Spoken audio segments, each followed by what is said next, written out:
I understand some of your approach. I mean, sometimes we take a hard bite. It helps us as politicians. Nowadays, when I listen to you, I even panic. Why? Maybe, hey, Why do you panic? the way you, Papa, you know Papa. Figuratively, he bites as hard as he can. Okay. And of course, when he puts his fangs into you, you certainly feel it. I think it pretty. Watch Johnny's bite.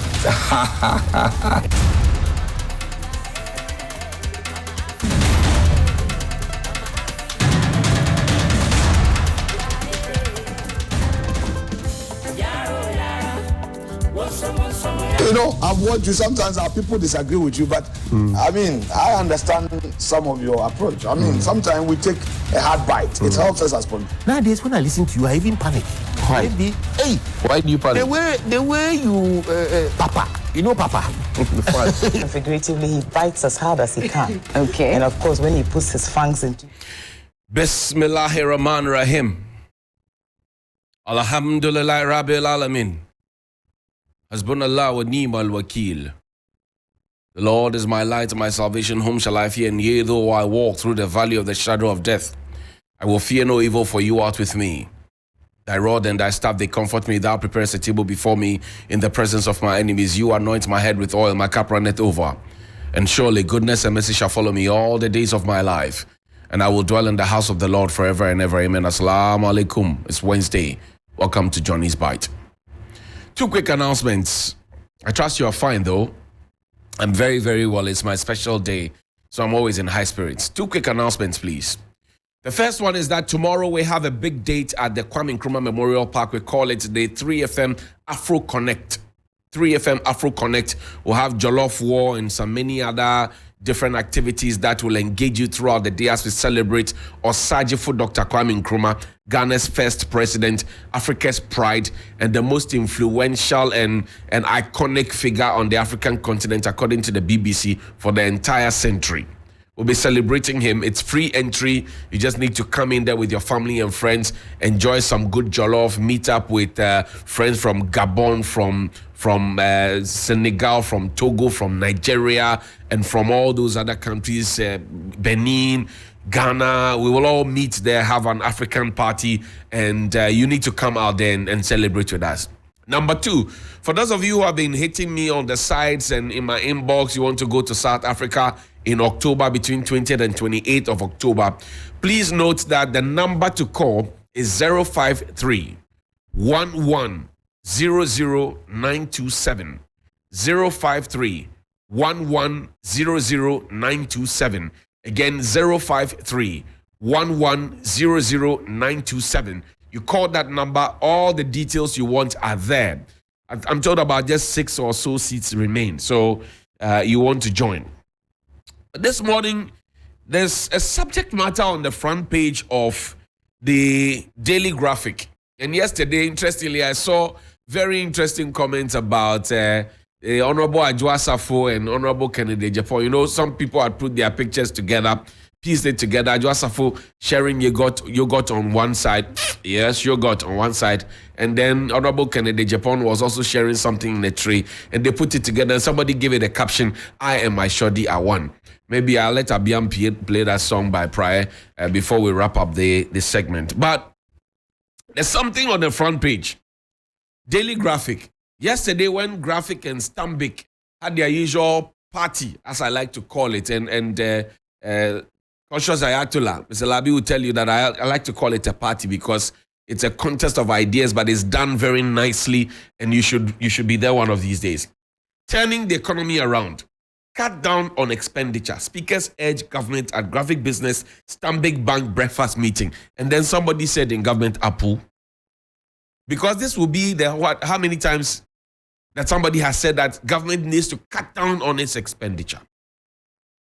Was it not the government who told us that they had cut down on the expenditure and that 30% of the salaries of those in executive have been cut?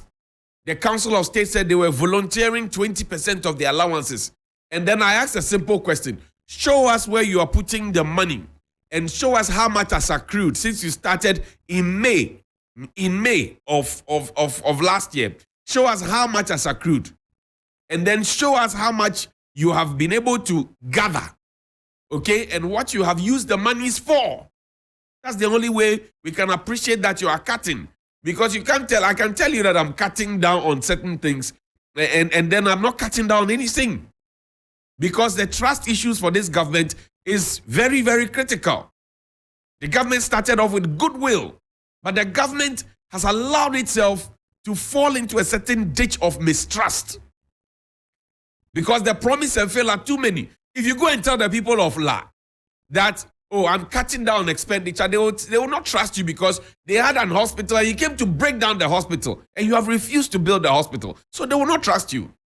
If you tell the people at Nima that you are cutting down on expenditure and that they should trust you, they will not trust you because it was Mustafa Hamid who said that his ministry, the Zongo ministry, would never ever be closed down and told us that it will not make sense for anybody to close it down. Who promised the people that will have an East Legon kind of building at Nima?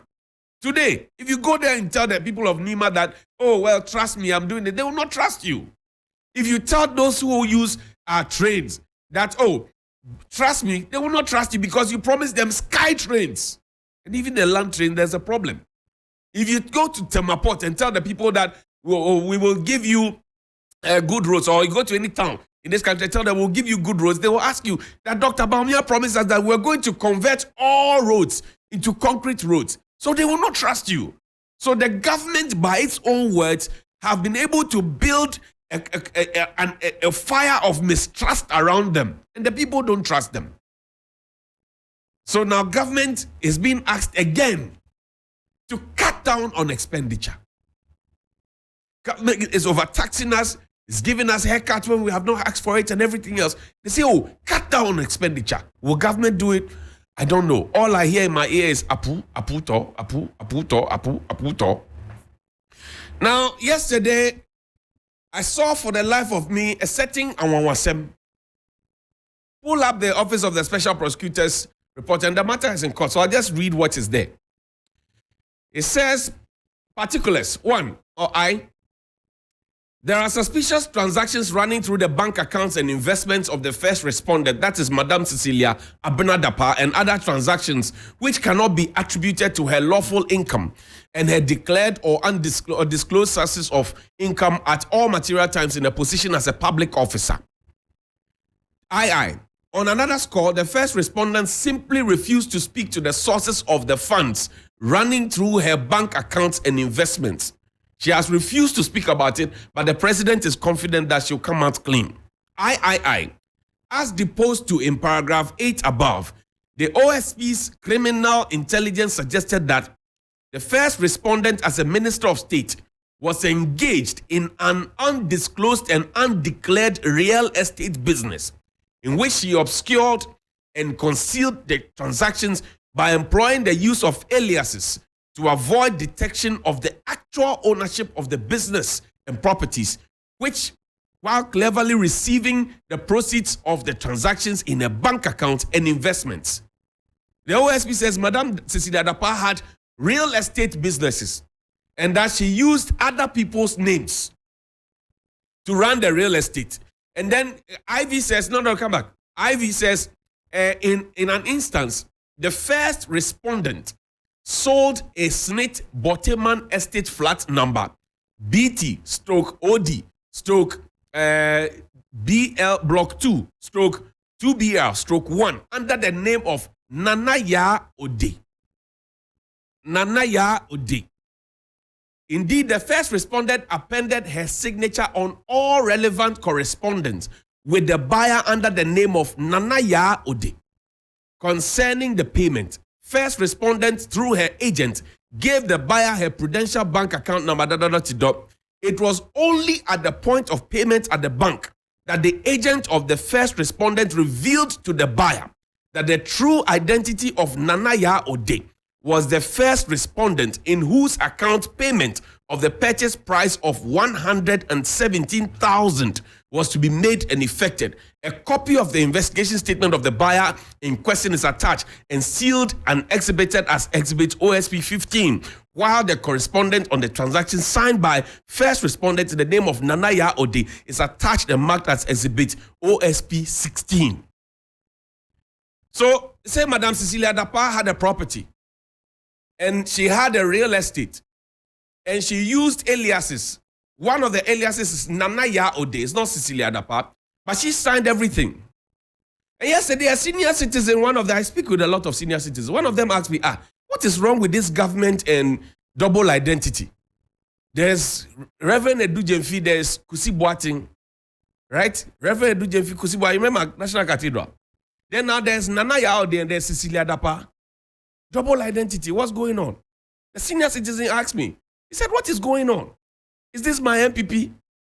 What is happening? Now, look at this.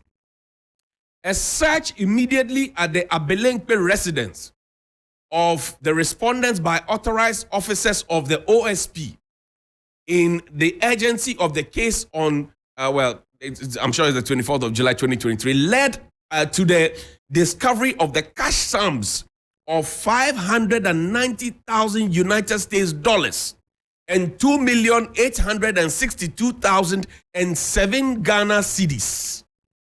Now, when we first broke the story, and we said that monies had been found at Cecilia Dapa's home, and that it took about 5 hours to count the money, people poo-pooed it and called it fake news.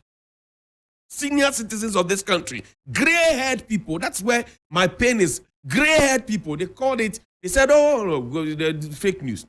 Today, with the benefit of this, what would they say? Now, I progress. Further searches were conducted in 2 other residential properties of the respondents in Cantonment and Tesano in Accra.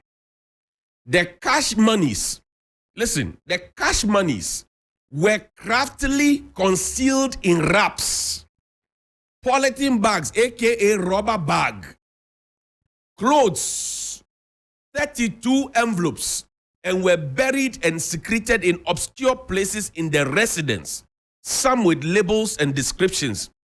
Audiovisual recordings of the search revealing the surreptitiously concealed cash sums of money are attached in a sealed pen drive and marked at OSP 2 series. Now, the monies that the OSP found, according to the OSP at Cecilia Dapa's home at Cantonment and Tesano, they were in wraps, they were in rubber bag, they were in clothes, they were in envelopes.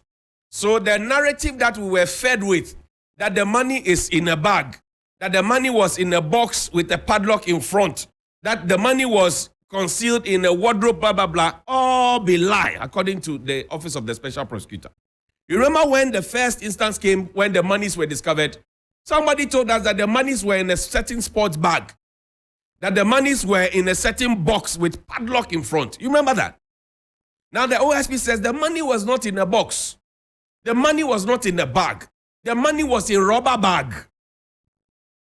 The money was in a rubber bag. Rubber bag me. But this kind of a rubber bag. One echo. Show me the other one, the other part of the document, where a certain dead person has allowed cash out. Now, there's also another transfer of amount of 149,900 Ghana cedis into the First Responders Prudential Bank CD account number, and all of that. Now, 6, analysis of the statements in the First Respondents Prudential Bank account number, so and so, highly suspiciously transactions involving the name of the first respondent's deceased brother, Nana Akwesi Esan. The said Nana Akwesi Esan died in January 2022, and there is no record domiciled at the financial institutions of probate or letters of administration granted to persons or representatives. Strangely, there are active transfers from the dead person's bank account to that of the first respondent's prudential bank account number, so and so, as recently as 19 September 2022 and May 2023, 23rd May, amounts of 10,450 cedis and 11,280,000 cedis, right? 280,000 cedis, respectively transferred supposedly by the deceased brother to the first respondent. Dead man, they transfer money, according to the OSP. Bono is send the shika. Owufu or send the sika. This is the analysis. That the dead person, because we're told that the money belonged to a dead person, it was given to Cecilia, the part to be kept by the mother, who is also dead. So the first narrative we heard in defense was that, oh, everybody who gave the money is dead. Now we are told that the dead person is sending money to an account. Hey, dead person is sending money. Dead person is allowing cash out. This is, Okum Chola is a miracle. I thought that we had seen enough. This one dead person transferring money. Hey. Are you not scared? So why has my father not sent me money? Because my father is dead. I know that he had a bank account. My father used Momo. He could have sent me something small in these economic hardships. Why has my father not sent me money? All the dead people I know, if they decide to send me 50-50 Ghana, by now, like mango chop. Hey! Ah, well. Let's take a look at Parliament, please. The Speaker of Parliament has set up a committee to investigate issues with the police, IGP, etc. Play the video for me, please.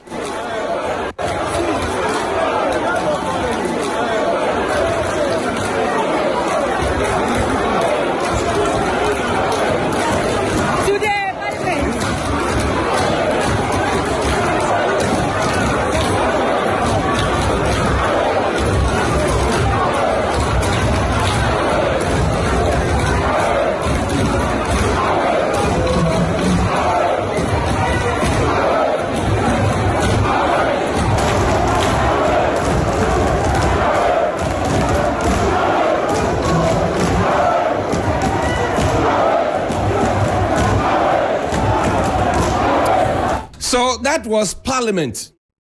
On the night that Speaker Bagbin was going to be endorsed as Speaker of Parliament. And Oliver, please indulge me.